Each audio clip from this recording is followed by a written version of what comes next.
साथियों नमस्कार। साथियों आशा करता हूँ आप सब अच्छे होंगे।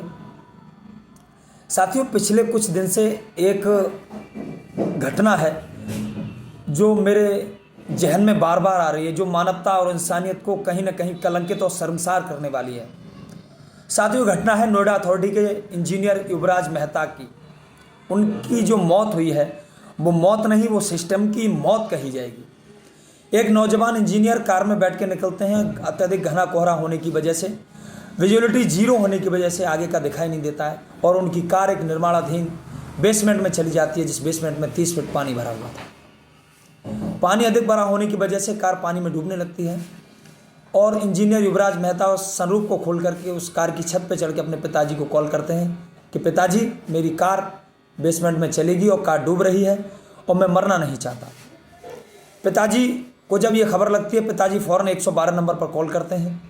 वहाँ पुलिस पहुँचती है, पिताजी पहुँचते हैं और भी लोग पहुँचते हैं, एनडीआरएफ की टीम पहुँचती है, लेकिन वो लगातार युवराज मेहता बचाने का गुहार लगा रहे हैं।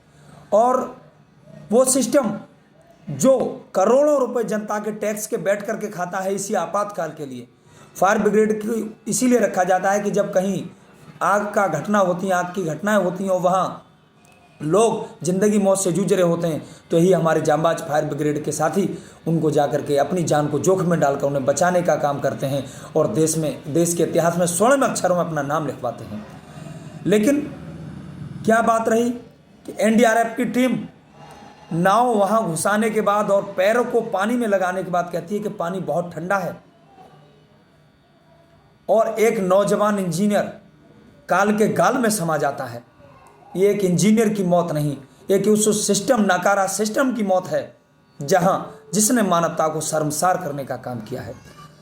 और धन्य हो वो एक डिलीवरी बॉय, उसने उस सिस्टम के गाल पर करारा तमाचा मार करके और अपनी जान की परवाह न करके अपने कमर से एक रस्सी को बांध के और 40 मीटर तक उस ठंडे पानी में बिना किसी सुविधा से लैस होकर के तैरता चला गया, लेकिन उस इंजीनियर की जान बचाने में नाकाम रहा।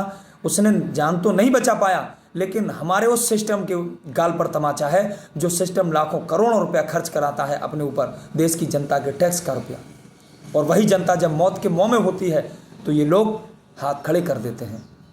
नोएडा अथॉरिटी जैसी जगह जहाँ से हिंडन एयरबेस की दूरी सिर्फ 15 किलोमीटर है, अगर कहीं किसी तरह किसी नेता का बच्चा अगर उसमें डूब रहा होता तो क्या 15 मिनट में वहाँ से हवाई जहाज प्रोवाइड नहीं कराया जाता, हेलीकॉप्टर को नहीं बुलाया जाता? मुझे पता है 2015 में या 14 की घटना है, मेरठ के एक मंत्री शायद मंजूर साहब, उनकी कोई परिवार का एक व्यक्ति गंगा जी में डूब गया था तो गंगा जी के पानी को बंद करा दिया गया था। क्या नेता और मंत्री का बच्चा की जान ज़्यादा कीमती है? अरे देश का लोकतंत्र ही कहता है वोट बराबर है और सभी की जान की वैल्यू बराबर है। जब यही नेता वोट लेने जाते हैं तो आपको समानता का पाठ पढ़ाते हैं, लेकिन जब आप मौत के मुंह में होते हैं तो इनका नकारा सिस्टम एक जूनियर इंजीनियर की जान ले लेता है, सवालिया निशान खड़ा करता है हमारे देश की नकारा सरकार के ऊपर। जो सरकारें जनता के साथ खड़ा होने का दावा करती हैं, लेकिन एक इंजीनियर इनके सड़े हुए सिस्टम की भेंट चढ़ जाता है। तो साथियों जब आप वोट दें तो सवाल करें ऐसी सरकारों से कि जब हमारा टैक्स का रुपया सीधा आपके खातों में चला जाता है तो हमारे लोगों की जान की कीमत इतनी कम है कि वो किसी भी सड़े हुए सिस्टम की भेंट चढ़ जाए।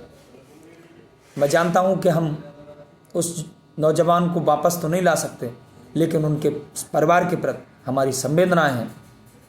ईश्वर से कामना करते हैं ईश्वर उनकी आत्मा को शांति दे और उनके परिवार को इस दुख की संकट की इस घड़ी को सहन करने की शक्ति प्रदान करे। धन्यवाद।